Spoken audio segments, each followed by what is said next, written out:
The characters and events told in this 12 chapter series are completely made up.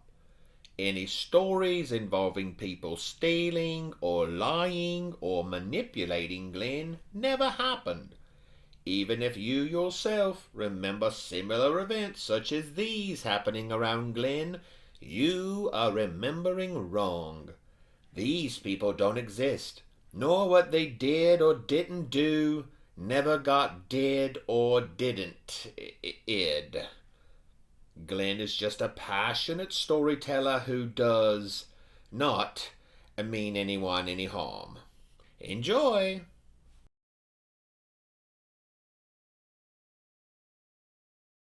Hey guys, welcome to another Tales from the Vault. As always, I need you to like and hit the subscribe button so we can get this to a bigger project than I ever thought it was going to get to. It's kind of amazing. But anyway, this is chapter 8. Creation is messy, divorce is destructive. So I'm going to recap, kind of tell you how my life is going right now. As far as home life goes, I love my family. I do. My wife, my kid, but there's just so much parasitic drain on it. I've got a mother-in-law that's been living there every day for the last 10 years. I am working hard and I'm getting like, not tired, but like long-term tired. I'm pushing. I'm getting older. I don't have quite the energy I used to have. I've gained some weight. I got up to like 245. That extra weight on my throat and my true exhaustion, I'm snoring. I'm snoring like a chainsaw cutting a redwood tree. My daughter, she didn't sleep really good when she was young, so Amber every night had to get up and go check on her. Bella was a very restless kid. She's very bright. That mind's always spinning. And God bless her, she's awesome, But Amber would have to get up during the night and go deal with it. I would snore through most of it. Not proud of it. I'm just exhausted. And so eventually we had the conversation of, hey, when I get up and go deal with her and I come back in here, I can't get to sleep. You're so loud. And I'm trying to be a compassionate husband. So I had just added on a room on the back of the house that was once a porch, enclosed it, insulated it, heating and air, and I put a big sectional out there in the TV so we could have a chill room. And so I said, well, hey, I'll tell you what, I'll go sleep on the sectional for a couple nights. That'll let you get some sleep, let you recover. A couple of nights turned into a long time. So now I'm not sleeping with my wife anymore. And that's very destructive to a marriage. We were pretty good at dealing with stress and rolling with the punches from the first days of starting to build houses to even some issues while Genesis Living was rolling. It wasn't perfect.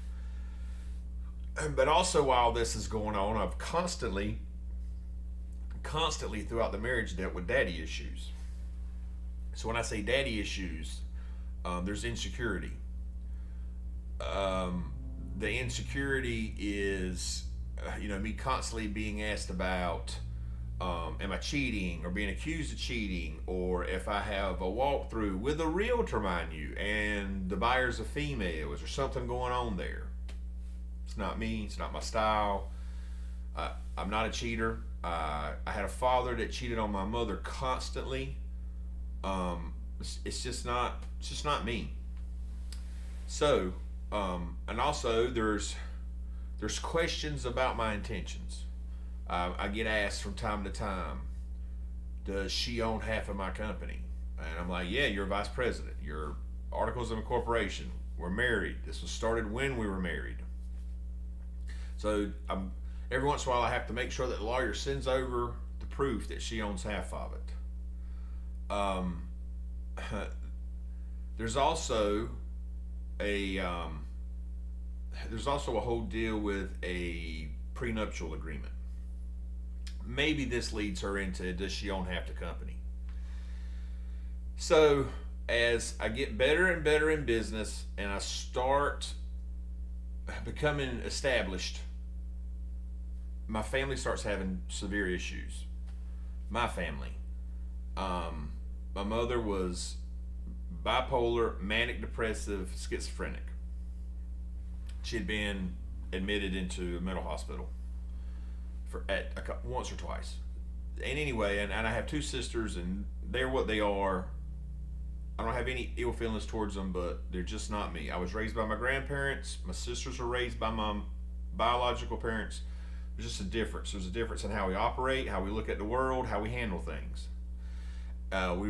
Me and Amber's having a conversation one night, and I realized that if we go somewhere and do something, and God forbid we were pass away, like a plane crash, car wreck, or whatever, what would happen to the kid? So we get we get our wheels done and all this stuff to protect Bella, and to basically write in there that some people in my family could never lay claim to her, and we wanted to make sure something happened, she went to where we wanted her to go. When they go in and do that, they realize there's this prenup that I had to sign whenever I married Amber, and it was a whole hubbub. The wizard was like, "You got to sign this prenup," and all of this is fake. None of this ever happened. This is all fictitious. This is all made up. Let me make sure I say that. But the wizard says, "Hey, you got to sign this prenup," because in his mind, I'm marrying his daughter for his money. And I'm like, all right, whatever, I'll sign it. And so I go to his office to sign it. And he's like, no, you can't do that. You've got to take it to a lawyer's office and get it reviewed. I said, I'm not reviewing this thing. I said, that'll cost me more money.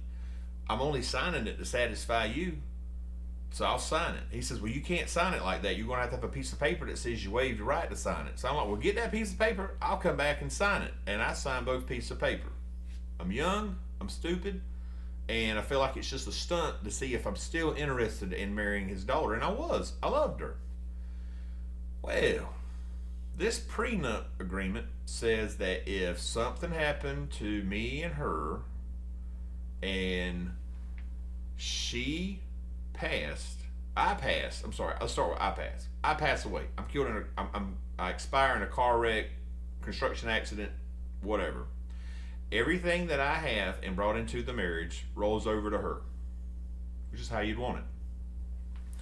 But if she passes, car wreck, something, everything we have will be given to the wizard.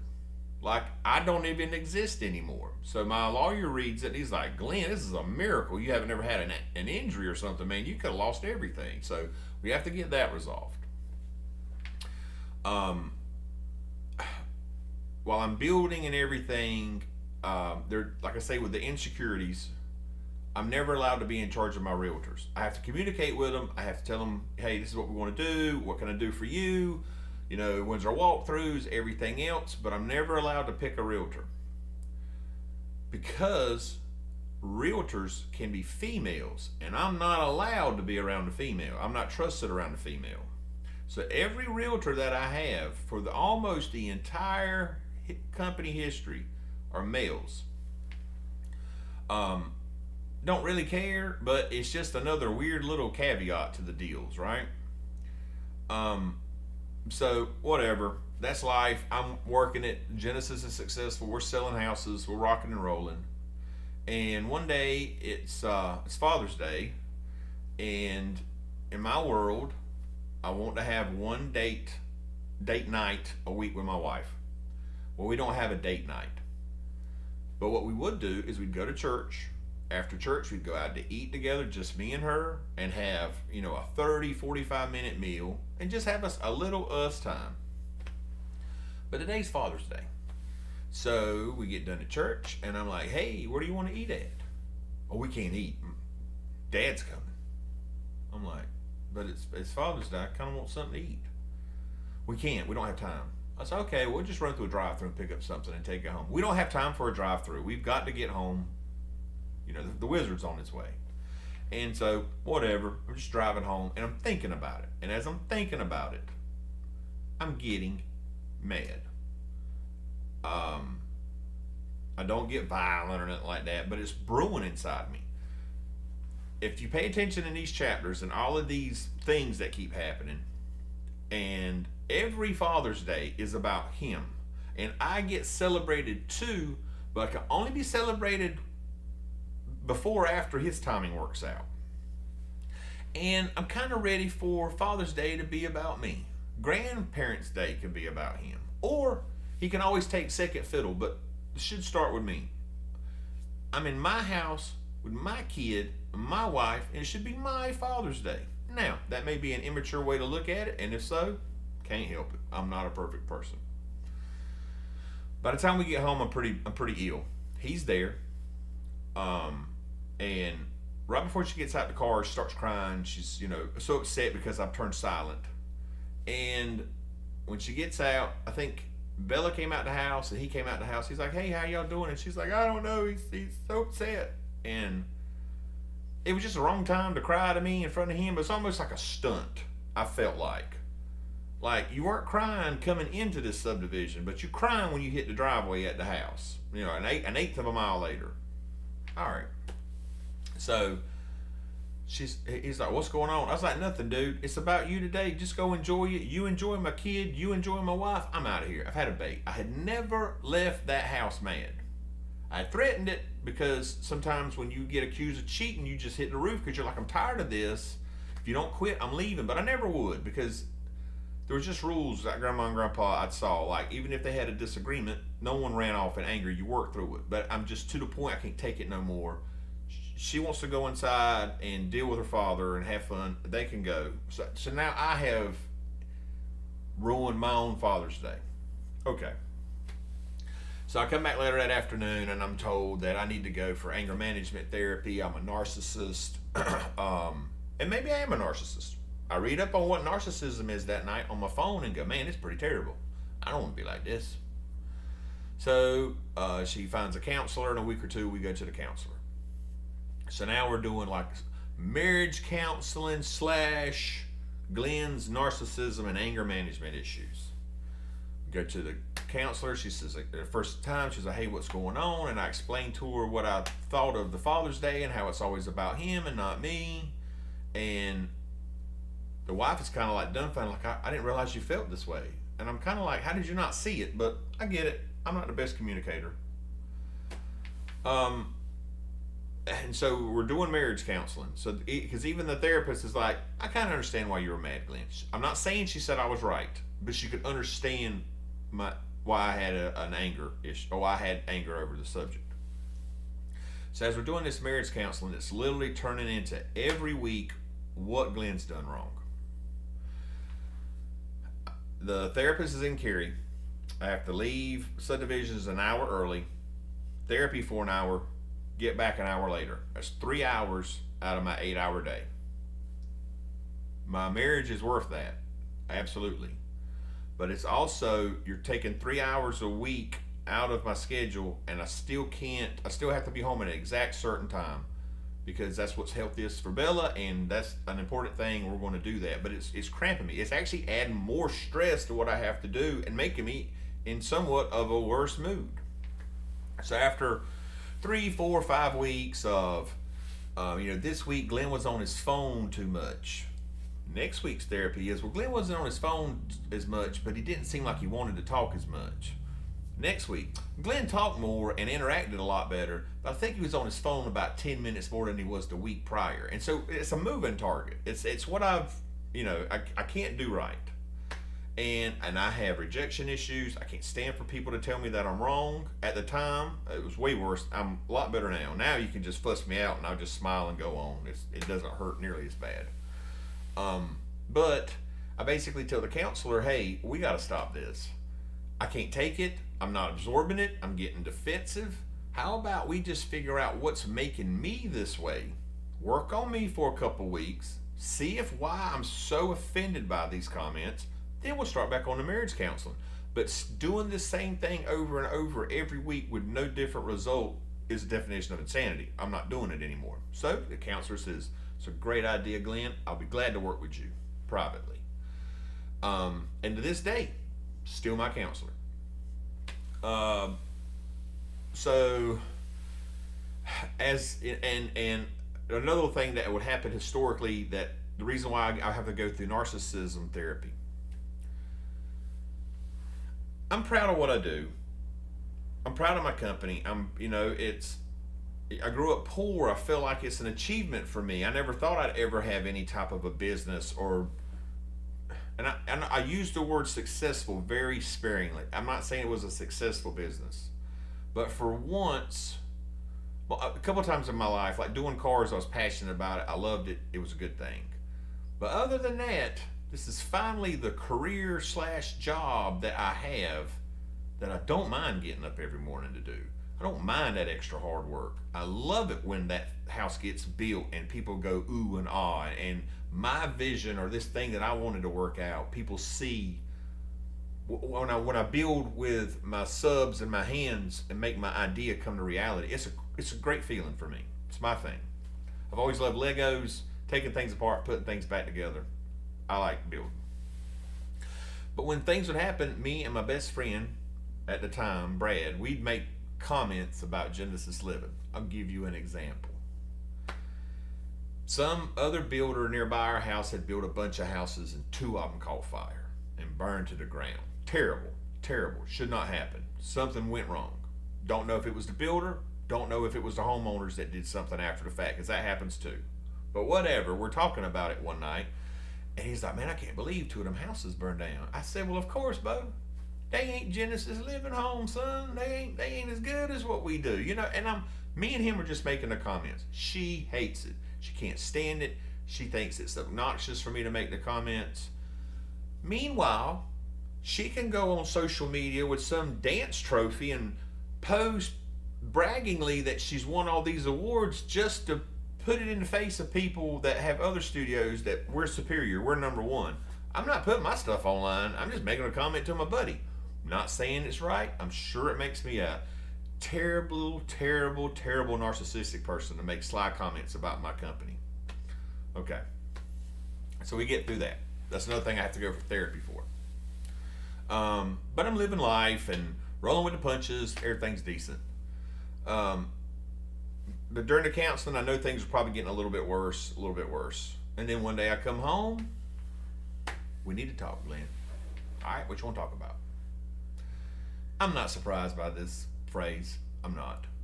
In the beginning, kind of think it might be a test, because there's been other tests given to me. Like, if I was to die tomorrow, would you get remarried? No, absolutely not. And do I own half of your company? Are you going to try to leave me and take all the money? No, you own 50% of it. That's not my thing. On a marriage thing, it's ruined now. I'll never have it. But I just wanted to be the one grandkid that stayed married like my grandparents did. I know that's weird. It's my personal goal. It's what I wanted. I also, when I'm in marriage counseling, they also discover that one of my problems is I act like a 75-year-old man. And they can't figure it out. And so I just look at them and say, well, of course I do. That's who I've mirrored my life after. That's who I saw how he handled his wife, my grandfather, my grandmother. And of course, when something happens, that's the only successful person I saw make a relationship decision. It's subliminal. I'm just clicking into that gear. I'm a service person. I'm not a hold your hand and everything. There's times I want to hold your hand. There's times I want to hold other things. I'm a man. But if I really like you, whether it be a friend, someone I just think a lot about in the world, or my significant other, I'm going to do things for you. I'm going to cut your grass. I'm going to make sure, I fix everything in your studio. I'm going to make sure your car, I keep it full of gas so you don't have to stop at the gas station in the mornings with my kid. I'm going to, get the car washed. I'm going to do all these little things because that's how I saw my grandfather show his love for my grandma. I know he loved her. He was passionate about it. But his passion was behind closed doors. Glenn doesn't see that. I don't want to see it. I don't even want to think about it. But, there was never to be no trash in the yard. Grandpa made sure that was picked up, because if Grandma saw a piece of trash, he was in trouble. So he's going to make sure he didn't give her no reasons. But anyway, that's how my mind worked. I'm not saying it's right, but it is the reason it works the way it does. So we need to talk. She's not happy. I'm not surprised. And deep inside me, I have this huge fear of being a deadbeat father. My father was a deadbeat. He cheated on my mother with his sister-in-law, of all people. If you're going to cheat on your wife, don't cheat on her with somebody in the family. And that's enough to be said. Why would you cheat on your wife with somebody in the family that lives on the farm? It creates such a hectic time on the farm. So unfair to my grandparents. But whatever. It's another one of them things in life you got to deal with. But I'm so scared of being a deadbeat because I know how I feel about my father, because, no child support, no emotional help, or no emotional time, no, Glenn can't play sports, Glenn don't have nice clothes. I never went without. I'm so thankful for the way I was raised. 100%. Wouldn't change a thing. That's who's made me who I am. I ain't saying I'm awesome, but I'm happy with my pathway. I'm content with who I am. So the fear of that makes me go, well, listen, if we're going to split up, man, I want to make sure, Bella's handled. And I want to make sure you're handled. Because even though she's telling me she wants a divorce, I love this girl. I didn't marry somebody I didn't love. We have our times. Any good marriage should have its times. But I didn't want her left out in the cold. I cared for her. So I'm like, listen, anything I got, you can have. I'm paying off your house now. I'd closed 2 lots or 2 houses and sold 2 extra lots. That made enough money to pay the $180,000 to pay the house off. So I got your house paid off. We'll find a way. I'll get through this. I'll get these loans worked out, and we'll get the studio paid off. You'll be set. You'll be set. You'll have very little financial struggles. Oh, Glenn, you do that for me? Yeah, I mean, it's for Bella and for you. Yeah, absolutely. To me, what I do is something that I'm passionate about. You can take away my tools. I'll go get more tools. I feel like I'm good enough at it that I've actually figured out that sometimes money's easy to be made. Now, it takes a whole lot more than just wanting to make money. But to me, it's a challenge I'll accept. I don't care if I'm not nearly as well off as I once was. I can build myself back up. I'm only 39. I got plenty of time. I will later regret those decisions. We'll get there. But I offer everything I have, and then later, a day later, I call Jeff Bradley, tell him everything, and ask his opinion. He gives me his advice. Still good advice, and I miss him. He passed a year ago. Go see my next door neighbor, Ray Adams. Ray gives me almost the same advice, so I see the writing on the wall of what's going to happen. But I'm working, it stirs me up, but I'm working, and a week later, I get an email on my cell phone for a receipt from Greenville. I don't know anybody in Greenville. I don't do business with anybody that works in Greenville, so this is weird. Somebody must have the wrong email address. There's a number on the receipt. I call it and I say, yes, ma'am, I've gotten this receipt. I think you guys have sent it to the wrong person. It's like $6,000 or something. Somebody needs the receipt. Oh, no, sir, it's yours. You're Glenn Weeks, or you're Donald Glenn Weeks. And I was like, what is this for? She said, we just finalized all your divorce papers. I'm like, what? She's like, yeah, we finalized all your divorce papers. So we need to talk. I'm wondering, is it a test? Now, very, very quickly has been turned into a black and white contract that I'm asked to sign the next day.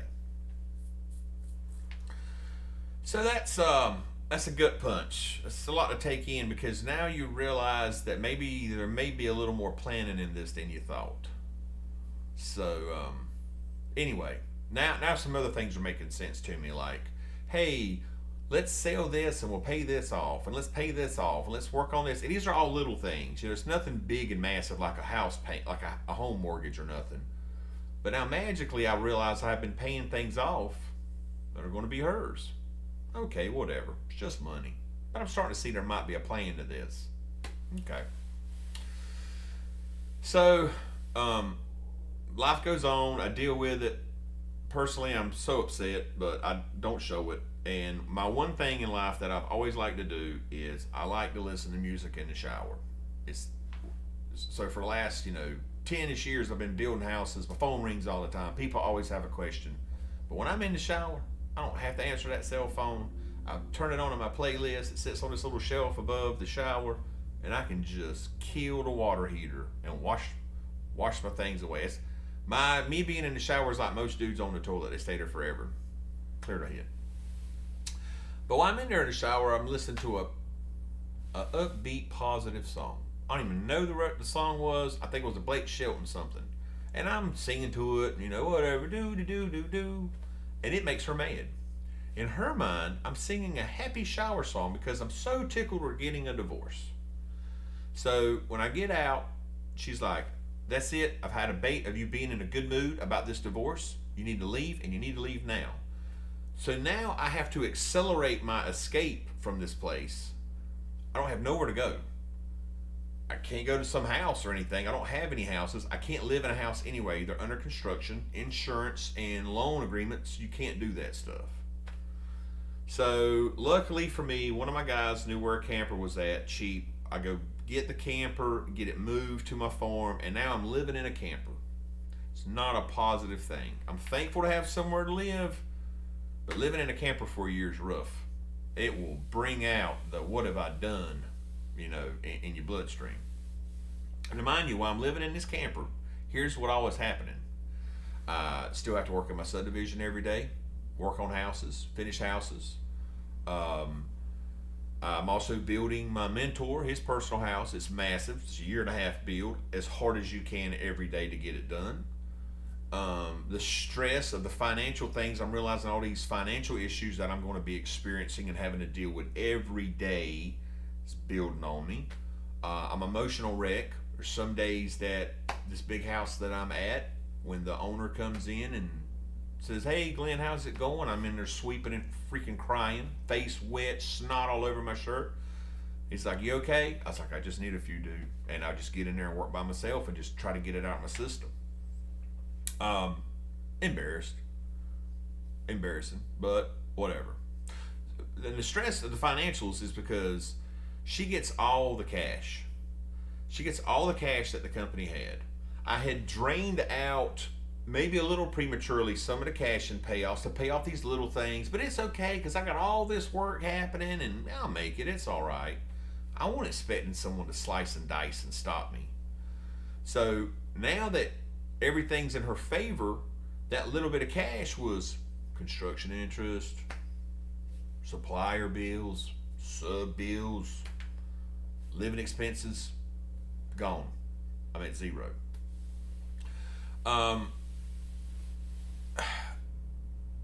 She gets the cash, and then we end up selling. And while I'm in all this financial turmoil, another builder reaches out and wants the lots that I have left in the subdivision. This divorce magically works out at a time to where I'm only 2 more houses to build. That pays off the last of the lots in my subdivision. And after that, I will end up with 20 lots free and clear at $45,000 a piece. That's basically $1 million. So someone expresses interest in selling them, and she's like, yes, sell them now. Let's sell them. Let's get them gone. I agree. That'll pay her off. That'll pay off the studio. That sets her and Bella on their way. I'll have money left over because there's no way the studio is still at $1 million payoff. The last I'd heard it was at $800,000, but I don't do the bills in the house. Glenn brings in the money as hard as he can. His partner cuts all the checks and mails all the checks out. That was a mistake. How was it a mistake, you wonder? I never got any of the money left over from the payoffs. So, and that little bit of money, it may not seem like much, but if it's $100,000, that's enough to pay off all my subs. Their bills, their hard work that they're owed. That's enough to pay off my lumber bill for that month. That's enough to pay off the banks and my construction loan service, who is also a division of my building materials company, who's also owned by my mentor. So by now in this divorce, I have, in a sense, stuck this guy 3 different ways. When she gets all the cash out of the company, she also gets the cash from a operating loan I had taken out. Now remember, I tell you, I'm not allowed to have I'm not allowed to have female realtors. Well, the sales in the subdivision start to stagnate in Smithfield. Amber decides, get your old guy gone. He did a good job, but new blood. I found you a new realtor. Well, a realtor shows up and it's a female, pretty woman, and I'm kind of like, that's weird. But that girl can throw down, son. In 7 business days in that subdivision, she sold 12 houses. And it changed the world for me. Now, the switch out happens before the divorce. But now that I've sold all 12 houses, it takes a lot of capital to finish up the houses. I have put myself in a position with this development loan to pay it off early. I don't stretch it across 70 or 80% of the lots like most developers. I really wanted the bank to work with me on this. I saw ability there, and I bit off more than I could chew. It's one reason the mentor helped me. So instead of paying off at an 80% mark, I have my development loan paid off at the 30% mark. So it's all financials, but basically it saves me interest, pays off my loan quicker, and gets me into a profitable state faster as long as I can keep selling houses at the current rate. So she's got the money, and when I get these loans sold, these lots sold, okay, they sell. It takes 45 to 50, 60 days to get the money, from to go through the closing process. So the day comes that I sell the lots.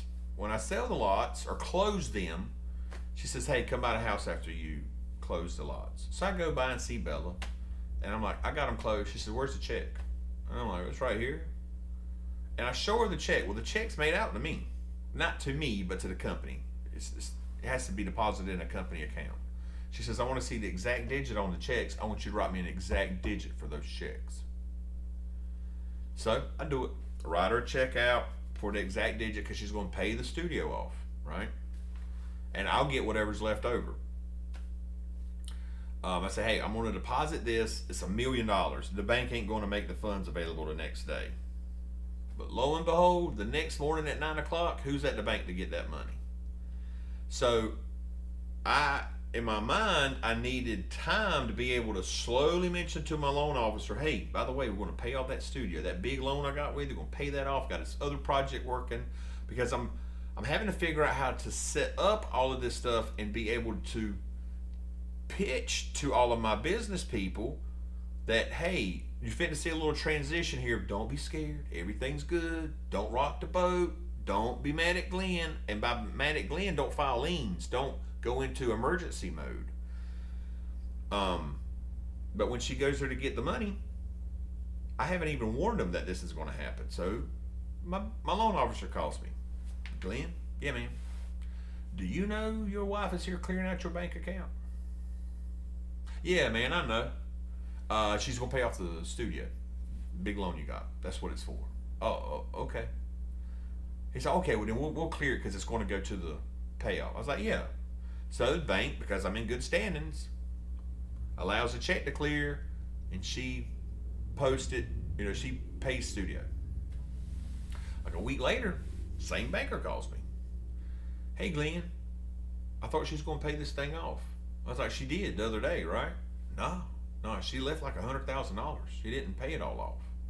So now not only did she get all the money, I don't know how much I'm supposed to get. She didn't even pay off all of the debt. So I have to tell her, you got to pay it off, because these people having me on that property, if I screw up unraveling all of this stuff I've got going on financially, now they can take your studio. Like, you got to pay this off. Well, I didn't want to pay it off. I felt like if I paid it off, it made us being apart permanent. I'm living in a camper. I got people breathing down my neck. I'm trying to figure out all these financial problems with no help from her. I think it's over. I'm pretty sure it's over. But whatever.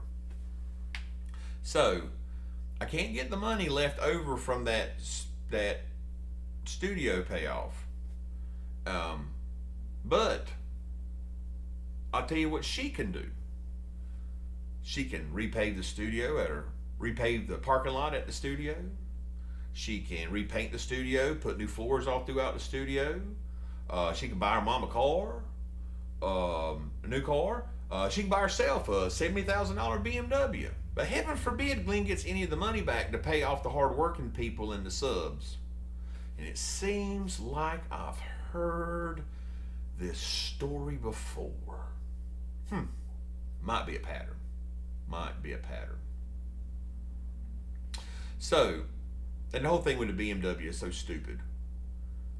Yeah, it irritates me that I'm selling everything I can, all my hand tools, my trailers, everything I've ever amassed. I'm selling to pay subs and settle debt and everything. But you're gonna roll out with a 70 grand BMW? Now, I don't care. It's a safe car for my kid. That's what I keep getting told. It's the safest car on the road. So is a Camry. So is a Ford Taurus. Whatever. You wanted to show off big because you're in North Raleigh. And now you're single. Oh, good for you. Gonna take a whole lot more than that BMW. But while we were married, she goes to therapy. This is all theoretical. This never happened. It's all theoretical. But what if, when we were married, she went to therapy because the Wizard had bought a bunch of Mercedes, and this girl gets picked on in school as being the rich kid because the Wizard has to show off. And now, that was some good therapy. It resolved the inner issues so much that she can now drive the same type of car that once drove her to therapy. That therapist, that is a highly productive therapist, ladies and gentlemen. She deserves an award. But anyway, I get mad because of all of the stresses and stuff, but whatever, who cares? Just money. But I have to be careful. I have to be so careful with every move I'm making. You know, there's construction loans in play. And even though to her, well, I signed a divorce thing that's not finalized. It's a year before it gets finalized. Since she signed it, she's absolved of everything, she thinks. But I know that both of us signed the guarantees on those loans. And if you go to the bank and say, no, sir, this doesn't have anything to do with me. I have this piece of paper that says, in 9 more months, I'll be divorced. That bank don't care about that. The IRS don't care about it. None of those agreements supersede a guarantee on a loan. So now everything I do, I have to be super careful. Because if I screw up and make the wrong group mad, whether it be the bank, and they go after her because she's a guarantee, now all of this hell I've been put through it's in vain. It's futile. Because they can now go after the one thing I left so my kid will know I'm not a deadbeat father and I tried. I got a subdivision in play. These roads have to be paved when you get the subdivision done. $80,000. Have I got it? Nope. It's okay. She's absolved from it because she signed a piece of paper. The one person that stands up for me and goes to the town is my mentor. So it goes to the town and says, I know Glenn, he's a good guy, he works for me now, I'll promise you he will settle everything. He just takes time. He's got a lot going on personally. He's going through a divorce, but he has not quit. He's not missed one day of work. He just keeps talking about how hard I'm trying. And I was trying, and God bless the man. And let me tell you how good of a person he is, because this is important to me. This guy stood by me because those construction loans that I owed, a lot of them were to him. That material I hadn't paid for yet, his material. That town that owed money, he stood up for me because he used to be mayor. The loan that I had to get to close or finish up their 12 houses that she got the loan proceeds from, was his loan. Okay? You look at what this guy's willing to stick his neck out for me for. Now, how do you make this story more unbelievable and be truthful? Oh, sorry, it's all theoretical. It's never happened. This dude took massive losses from the Wizard. He is willing to work with me despite the losses of past. He's a good person. I am not that good of a person. But I will tell you that he offered me a job, and I worked for him with the one agreement that he would teach me business. And that is the one thing he has been instilling in me and trying to get me to understand. Don't let today's emotions block tomorrow's dollar. And he proves it to me. And if I hope someday I am 1/5 as smart as he is in how he reacts and how he acts about things. He's a good man. I really can absolutely owe my life to him. And I don't want to discuss that anymore, but he's good. So just imagine I'm living in a camper for a year. I can only talk to my friends, my family, my mentor, the same mentor who I told him how smart my wife was. And hey man, I know you went through a lot with the wizard. She's not like that, Bo. She's good to me. She's good. And I did think that. Maybe it's blinded by love. Maybe it's self-convincing that I made a good decision. I think in the end, everything I bragged about was not what I expected it to be. Maybe somebody is more like their father than I realize. So, that's enough for this chapter. I'm sure when I'm talking about this stuff, I come off emotional. I come off probably ill. But it's when you fought to fight, like I had to fight, and come out on the other side, it gets you emotional. And no matter how many times I get gut punched through this stuff, I'm doing it because it's for my kid. She'll have a better future for it. Right now, I don't even get spoke to.